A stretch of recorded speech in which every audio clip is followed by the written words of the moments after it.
even now with Boise State Athletic Director and a good friend of the show, former Baylor assistant AD in Jeramiah Dickey. Jeremiah, thank you, as always, for the access and the time. What was your reaction, and do you feel like this could be a trend when Jay Wright at 60 decides to retire? Well, I think, one, it's good to hear from you guys, and I appreciate you having me on. I do think with how college athletics is changing in general, and there's still a lot left to be decided, I think you will see some others exit. It's maybe unfortunate and sooner than we would like to see some of these legends, but you're seeing it on the administration side as well, and it's part of what we're all navigating. So, Jeremiah, coaches make a lot of money. The rules are changing. You're kind of saying, like, why not get out before I have to change my whole way of thinking about how this all works, especially if you're somebody like Jay Wright or, Coach K, who's been, despite his age, I mean, they've been doing it one way a really long time, and now the rules have changed really fast. Correct. And a lot of those rules are still being defined in real time. So you're absolutely right. I think, the job is hard enough, and in some ways we've made it, maybe a little more difficult because we haven't defined it. And so I think for someone like him, and I can't speak to all his reasons and haven't necessarily read up on everything he said, but he's done a lot for our industry, and he's been one of the most well-liked coaches, similar to Coach Drew there. And I understand, family is important, and in this day and age, the expectations consistently are they're held to a high standard. And so I get it. Jeremiah, the landscape of college athletics, of course, has changed in so many ways, not just the rules of what players can or cannot get or student athletes and what they can do, but just the expansion, the changes, the realignment. And I know Boise State has right now, their eyes on right now, the present, but also possibly the future. Can you in any way possible give us a crystal ball of the future in college athletics? I can't, and I would be a rich man if I could.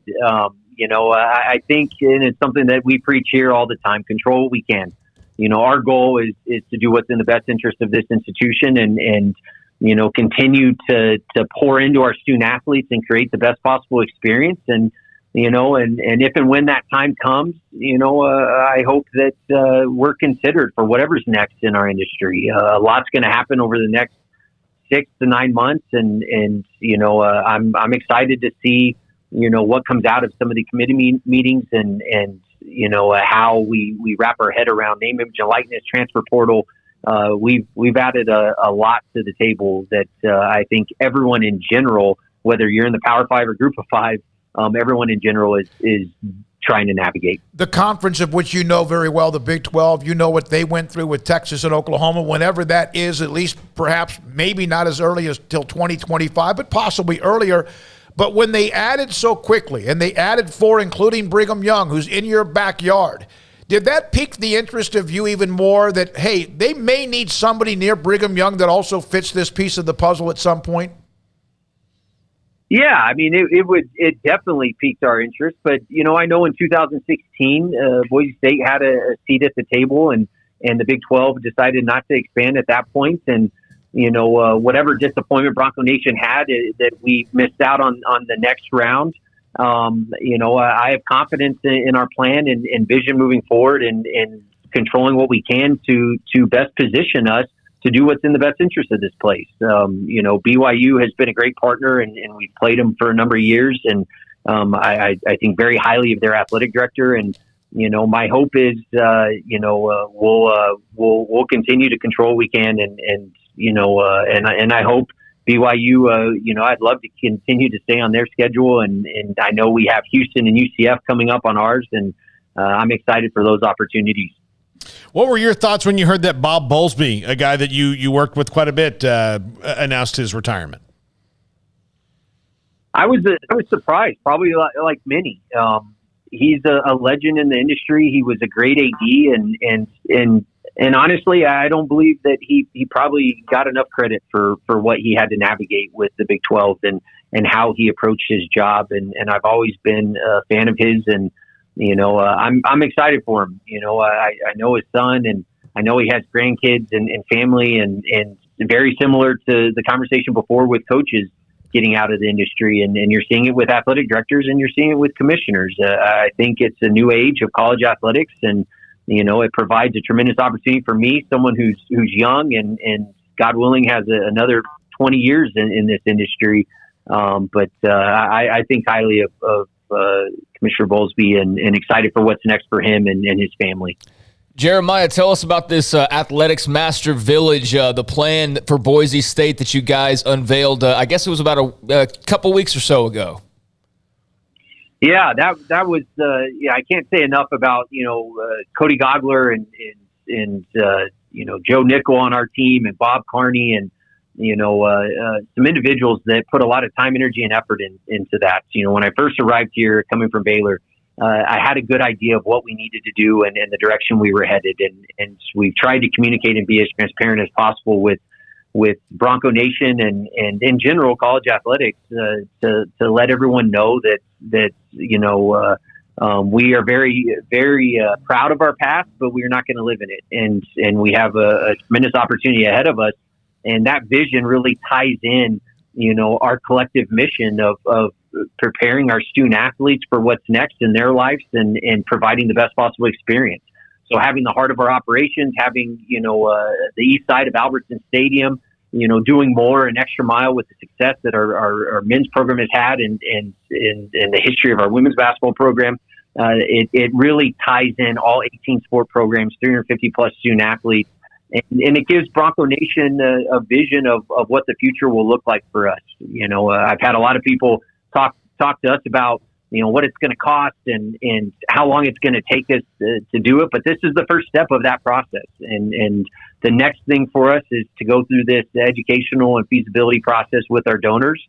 We already have some things lined up, and we'll be excited to announce some of those projects in the future.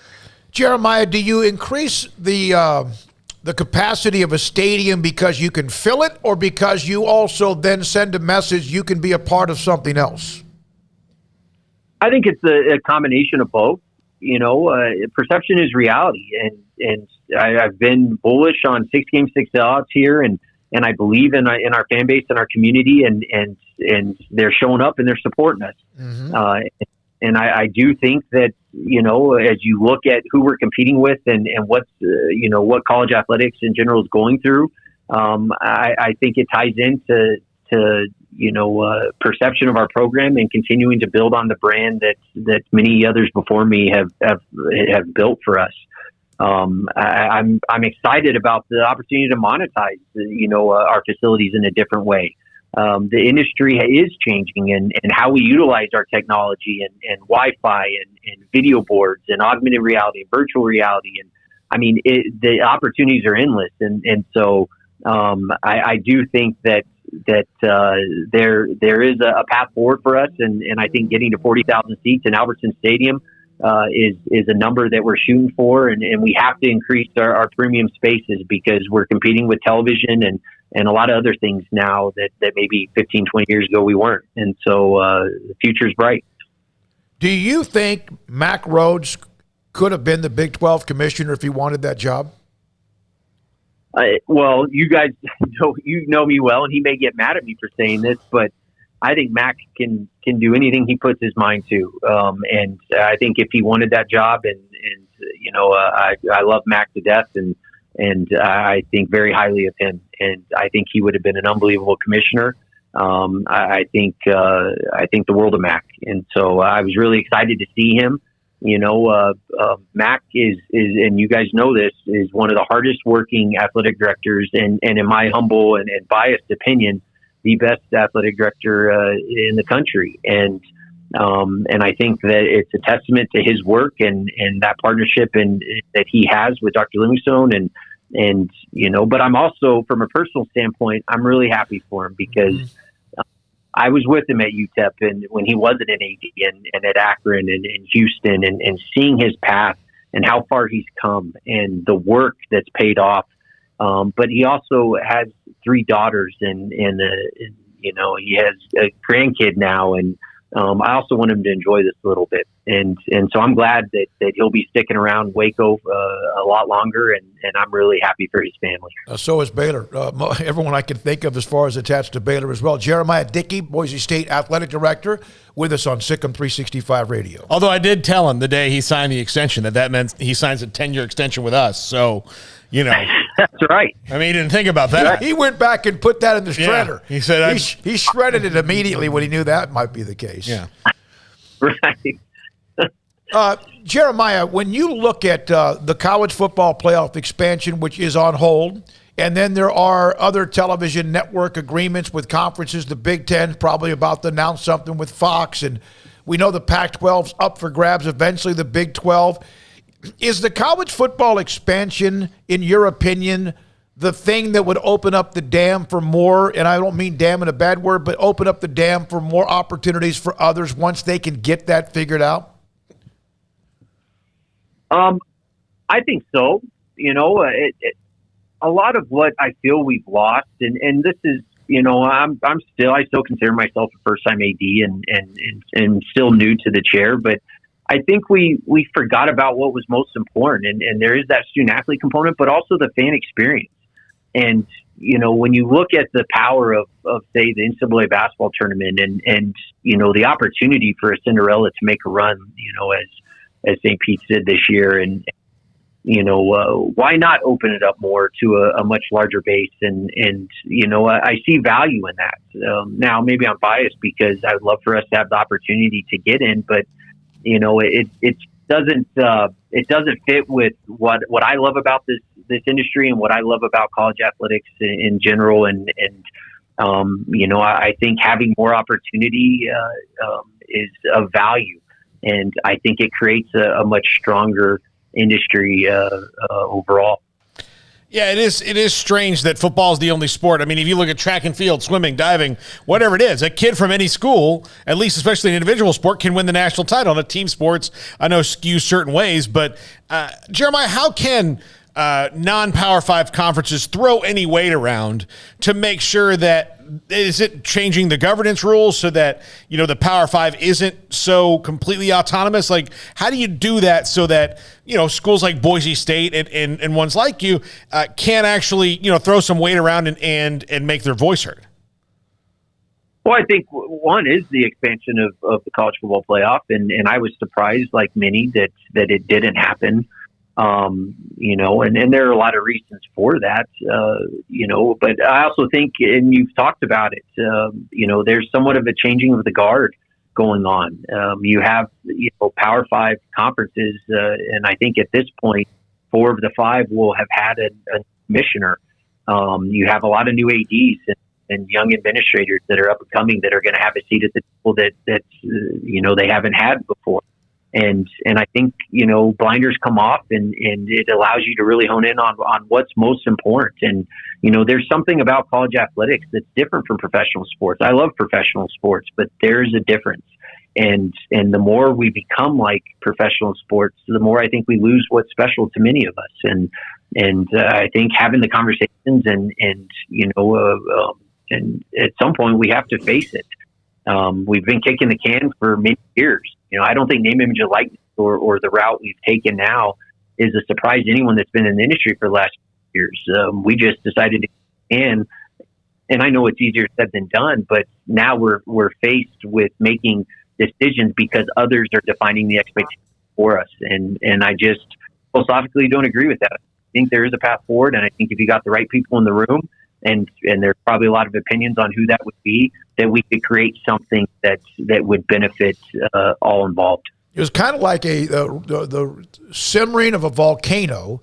It was going to erupt at some point with the various lawsuits, and then it just went pop, and there's no way to get the lava back in the ground because so many things are going on. You say get the right people in the room. Why can't that happen? Why can't that somebody, like there's 300 and some or how many NCAA schools that are competing for an NCAA basketball title, or how many 115 or so in football? Why can't that get done? Is it too much red tape? I don't necessarily know if it's too much red tape. I think there's just so many moving pieces, and inherently the job is difficult. Take me as an athletic director. My job is to do what's in the best interest of my institution first and foremost. But I'm also a part of a conference that's also a part of an association. There are a lot of cooks in the kitchen, and ultimately ADs and presidents have been making decisions on what's in the best interest of their institutions, and I don't blame them for that. But that's something that I think can be navigated. And if I had the answer, obviously I would share it. I don't know, but having the conversation is important, and I know a lot of people are trying to figure out, how do we move forward? I love this industry. I don't want it to change, and I want to, have, an opportunity to lead a department, compete at the highest levels. And I think there is a way for us to do that. We just have to figure that out. It's easier said than done. And there's much more intelligent administrators and commissioners and leaders out there that probably have more of an answer. But I think what it's done forced us all to look in the mirror and say, okay, why are we doing what's important? And in some ways, that's probably what worries me the most about name, image, and likeness and transfer portals. And, we're changing the college athletics, and in a lot of ways we're losing our mission process. And that's something we're trying to hold on to dear, as much as we possibly can. The student athlete and really providing those experiences that prepare them for life, understanding the professional opportunities that many don't have.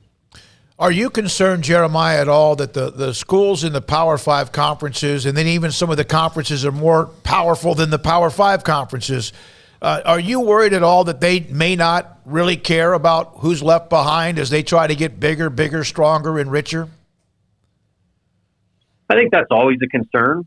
I can't speak for, the SEC or the Big 12 or some of the conferences that maybe have a bigger seat at the table. But, I think it's a concern, but I've always approached everything that there is always a solution, and you just have to be willing to find it. And there may be some level of sacrifice for the greater good of this industry. And, and who knows, what's going to happen a year, 5 years, 10 years from now. But it has definitely escalated very quickly over the last couple of years in terms of the change that happened and potentially change that is coming. And go ahead. No, I'm sorry. I didn't mean to interrupt you. My fault. When you look at what you've accomplished or what Boise State has accomplished since you've been there, how proud are you of where they are, where you're going, and knowing that people want Boise State to be involved in the future at the highest level? I'm extremely proud, and I would be remiss if I didn't mention the people that came before me. Mm-hmm. We're 25 years old as an FBS institution, and the other day I saw that we've had the most. We're top 3 in most wins, since 2000, and I believe we're top 3 in most away wins, and it's remarkable considering the difference in resources that our institution has had compared to others, and the success at the level that we've had it, whether it's Fiesta Bowls or 20 plus years of bowl games and whatnot. So I'm really proud, and it was a big reason why I came here. And to do what we did this year, considering we were all still navigating COVID and a lot of things that I couldn't control in that process, our team deserves so much credit, guys. I mean, it's something that's difficult for me to put into words because there was just so many hurdles to get over and around this past year, and especially with me, the first time AD, and a lot of change. But we approached it with an open mind and solution, oriented mentality, and we're going to operate at a Power 5 level, whether we're in the Power 5 or not. And our goal is to continue to compete on the national stage and grow this brand and take the foundation that others before me have built and hopefully take it to the next level. I'm extremely competitive, and our teams are as well.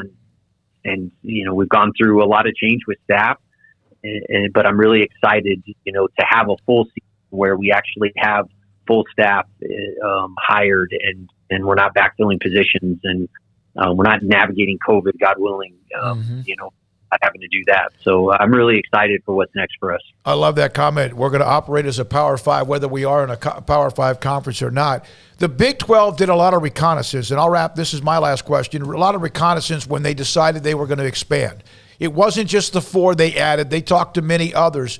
Did Boise State ever get any kind of reconnaissance mission from the Big 12 in a way, or any kind of contact at all? We had various conversations. There were a lot of cooks in the kitchen, right? And, it happened very quickly. And obviously, I was calling as many people as I possibly could through the process, as many other ADs were doing as well. And but there was no official presentation or opportunity to present our case. I think our history and our success spoke for itself, and I think there were some things that we now know we're going to have to navigate. So we understand the size of our state. We understand our television market. We understand the needs that our programs have and the perception of our program. And it's something that's important to us. We don't want to forget our history and our past. We just don't want to live in it. And I think bringing in myself and others, and we have new leadership on campus, it's really allowed us to pivot to what's next for us and really define what today and tomorrow is versus live on the Fiesta Bowls. And that's what really excites me with the team we have in place. But it's nice and very humbling for me as the leader of this department for us to even be mentioned in the conversation. But, I haven't been here long enough to deserve much of that. That comes from the previous athletic directors and staff that really put us on the map in this last 25 years. We've had tremendous coaches, and my hope is that I can continue that success moving forward. Thank you, Jeremiah. We appreciate you. Good luck with it. And thanks for your time. Miss seeing you. Know you're doing a great job there, and can't wait to see you again soon. Thank you, guys. Miss you guys, and please give Mac a hug for me. We will. Jeramiah Dickey, Boise State Athletic Director on many things, college athletics, college football, realignment, Power 5, or whatever else, and what they know they have to do moving forward. When we come back,